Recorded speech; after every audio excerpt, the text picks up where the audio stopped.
Right then, let's have a little look at the intro here for the using surds in the first section of this worksheet on simplifying surds. We invoke a lot of properties of indices, so I've mentioned them here on the right hand side. And I'm going to go through it, basically how these apply to the surds. Basically the square roots. We know square roots. I'll put it up here. Square roots is just the alternative way of writing power half. So basically, when we use square roots, we're invoking indices and we invoke the properties of indices. So all these are in the context, generally speaking, of power halves, aren't they, on square roots and such like things. So here, for example, if you've got root 27, let's look at a few examples to see how you apply and invoke properties of indices then. We can break 27, for example. One way you can break it down is 3 times 9. Now, 3 times 9, what you actually see in your mind's eye when you see that written is you actually see 3 times 9 to the power half. And this is the property here. If you have power half here, then it would be the first term to the power half times the second term to the power half. So this would be 3 to the half using the properties of indices times 9 to the half. Yeah, and then what you actually write in practice is root 3 times root 9. So you go from here to here. But this is what you see in your mind's eye, so to speak. So basically, all you do with the square roots is if you have a product, you can split up the product into the square root of the first part of the product times the square root of the second part of the product. It's as easy as. So I hope you can see that. And of course, root 9 is 9 to the power half is just 3. So you can actually write that as 3 root 3. So that would be simplifying the surd, wouldn't it? Breaking it down in that way. There's another way, of course, that you can think about this, and that's invoking yet another property of indices, which I'll just mention to you briefly. And that one is the other property, like 27. Let's take 27. We can think of that in a different way completely. We can think of 27 as 3 cubed, can't we? So here we've got, and we can, in our mind's eye, we can think of that as 3 cubed to the power half. And this could invoke the other property of indices, power u times. So when you have the power u times, you write 3 times 3, power u times 3 times a half is 3 halves, or 3 over 2. And 3 to the 3 over 2 in your mind's eye is 3 to the 1 plus a half. And then you can get back to the plus. Properties of indices, which I'll write down, I haven't written that property down, is 3 to the 1 times 3 to the half. Okay, and then that would be 3 root 3, wouldn't it? So this is another way of translating this problem, simplifying it. And that property there, I need to write that down, don't we?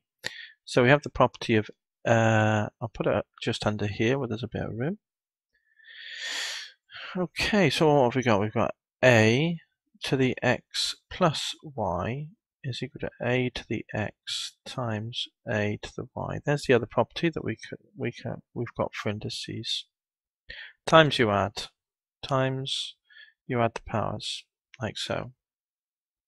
Okay then, so that's another property there that we've got. So we invoked that here, didn't we? So lots of little properties that you can invoke as you go along.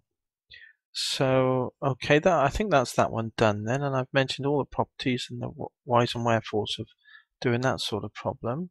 Let's look at the next one now. Root 27 over 4. What are we going to get here? Well, again, with the property we invoke here is, rather than times, it's divide. And look how you can split it up. You can split it up into power when you have two numbers that are divided. It's just the top number to the power divided by the bottom number to the power. So the square root is power half. So in your mind's eye again, you see that as 27 over 4 to the half. You invoke this property here, so it's the top number to the half to that same power half. So this would be root 27 over 2. And then you would proceed as you did in the previous example. So there's the other property. So there's a mix and match. You just choose the properties you want to invoke to simplify the expression. This is a slight departure from that approach because you use another property here, and that is the property of this completing the square. When you have this property here, x minus a times an x plus a, it will give us an x squared minus a squared. And the good thing about this is it enables us to rationalize the denominator, so to speak, and to get rid of any awkward square roots underneath. So if we have something like this, for example, what we would do is, obviously we can't change the number, but we can times by 1, can't we? And the 1 we times by is root 3 plus 1 over, and it has to, of course, be root 3 plus 1 underneath. Now when you see that, this in form is the same as this. So the middle terms will disappear, won't they? The number of x's. So the root 3's will disappear. So underneath, on top you're obviously going to get 1 plus root 3. And underneath you're going to get the first term product, which is root 3 times root 3, which is 3. And then the middle term, plus root 3 and minus root 3, will disappear, and you'll have plus times minus is a minus 1. So you end up with, now you need to split the fraction up. That's a 2, so it's a half plus root 3 over 2. And that process is called rationalizing the denominator. Here we just invoke the simple property of fractions, that a plus b over c is equal to the first number over c plus the second number over c. And that's just a property of fractions, isn't it? Simple property there. So that's that. I think that's basically it. There's one other little thing I'd like to mention before we just to complete everything that we've mentioned about to do this section of questions, and that is sometimes you'll have fractions where it's nice and convenient. So for example, you might have 1 over root 2 minus 1 plus 3 over root 2 plus 1. Now because when you times these two denominators together, they produce this result, have this property here, so it's automatic that you can just simply cross multiply and the denominator will become rational.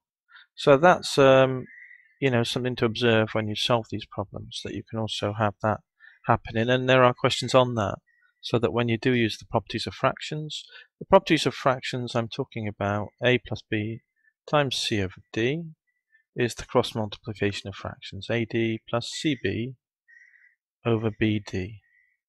That property there.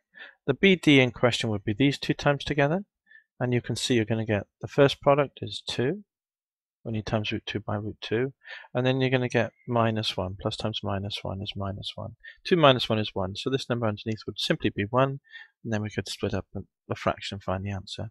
So I think that's everything there is to mention really in this section, more or less.